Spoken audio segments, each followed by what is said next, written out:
Hi, Bibi. Kamusta ka na? Yes, Kuya Jen. Good morning. Umaaliwalas na yung panahon dito sa Quirino Grandstand. At sana naman tuloy-tuloy na ito hanggang mamaya, no, ha? Oo. Kamusta muna natin ang ating mga kasama sa loob ng studio? Sila Ate Alma at ang kanyang mga kasama. No? Yes. Dito po sa labas, sa harap mismo ng Quirino Grandstand, ay napakasaya na ho namin ngayon. Oo, dahil nagsimula na yung entertainment program na para sa mga kababayan natin. Ayan. At bahagi ng ating gagawing entertainment sapagkat patuloy na dumarating yung ating mga kababayan para hindi naman sila mainip, di ba? Totoo yan, Kuya Jen. Habang nakapila sila dun sa medical and dental services na available ngayon, hindi sila naiinip kasi may napapanood sila. Yan. Lalo po yung magpapabunot ng ngipin, medyo kakabahan ng kaunti yan. Di ba?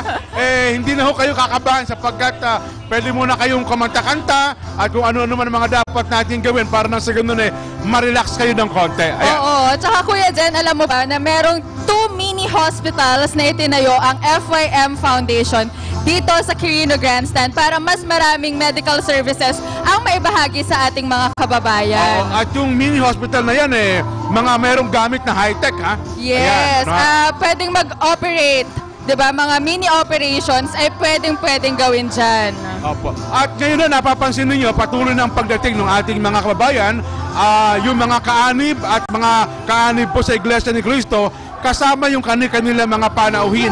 At sabi nga natin, itong sama ng panahon ay hindi naging hadlang para matuloy itong pagpunta dito sa Quirino Grandstand, PB. At ang sabi nga sa atin kanina dito sa Quirino Grandstand, enjoy lang natin yung weather. Yan. At least, hindi sobrang init, di ba?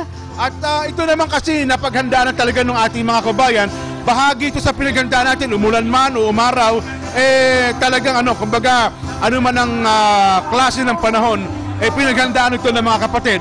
At sinabi niya naman doon sa kanila mga akay. Diba? Oo, kaya halos lahat talaga may payong. At the same time, prepared din yung organizers kasi sobrang dami ng tents na nakapaligid dito sa Quirino Grandstand. Baka yung iba pa po nating inaanyayahan, di ba, kakakaba-kaba, ayaw nilang pumunta, baka sabihin, umuulan. Hindi po, dito po sa paligid ng Quirino Grandstand ay meron pong malaking tolda. At yung tolda ho namang yan, hindi ho magiging dahilan para kayo ay mabasa ng ulan o kung ano pa man. At kung magkasakit naman kayo, may doktor na kagad. Oo, nandito na yung mga doktor. Ang bilis ho. Pwede agad kayo magpa-check up. Ayan. Oo, at may mga libreng gamot din po na pinamimigay dito katulad na lang nung para sa mga ubo-sipon. Pati dun sa mga medyo malalang sakit na katulad ng diabetes, available po dito. At hindi rin ho kayo magugutom sapagkat napakarami po ng mga pagkain. Meron tayo mga food station na pwede po ninyong puntahan at particular na po doon sa mga panauhin natin. Hindi kayo magugutom. Tsak na tsak po yan. Nabusog ka na ba, Kuya Jen? Medyo. Ang sarap po. Kaya yung ating mga kasama sa studio, sana makasama na dito sila sa sa Quirino, Oo. Bagay naman yung outfit nila, Bagay yung outfit nila, lalo si Ate Naya. Ang ganda ng damit pang ulan, ha? At saka ito, inabangan natin kung ilan yung matutulungan, Kuya Jen. Kasi isa to sa pinakamalaking lingap na ginawa ng Iglesia ni Cristo. Ang in-expect natin ay almost 30,000, sapagkat yung dating record ay mga 27,000. So, mabibreak natin yun by 30,000 na mahigit na matutulungan sa lingap pamamahayag na ito ng Iglesia ni Cristo. At hindi lang ito yung lingap natin, Kuya Jen. Kasi nung nakaraang buwan, nagkaroon ng lingap ang Iglesia ni Cristo sa Africa. At marami din tayong natulungan doon. At nung isang araw sa Binondo, At ito ay bahagi pa rin po siyempre ng kampanya ng Iglesia ni Cristo na labanan ang kahirapan. Oo. At ang ating panawagan dito, sana hindi lang po Iglesia ni Cristo ang gumawa nito, kundi sana iba pang mga organisasyon, iba pa pong grupo ay gawin din ang isang mabuting halimbawa nito na ginagawa po ng Iglesia ni Cristo para mas maraming Pilipino, kapwa natin tao, ang matutulungan, Phoebe.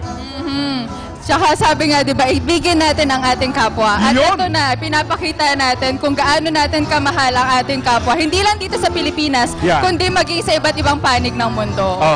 Siguro, mamaya, magbibigay pa tayo ng mga update sa kanila, Tuloy-tuloy pa ba tayo o babalik tayo sa studio muna? Palagay mo, Bibi? Balik tayo sa Ay, studio. kasi Kuya kapag Jen. katumagal pa tayo, baka magkaroon ako ng song number dito. Hindi, ikaw na yung susunod. Ayan. Kaya kailangan na natin bumalik sa studio. Oo. Sige po, balik muna sa ating studio.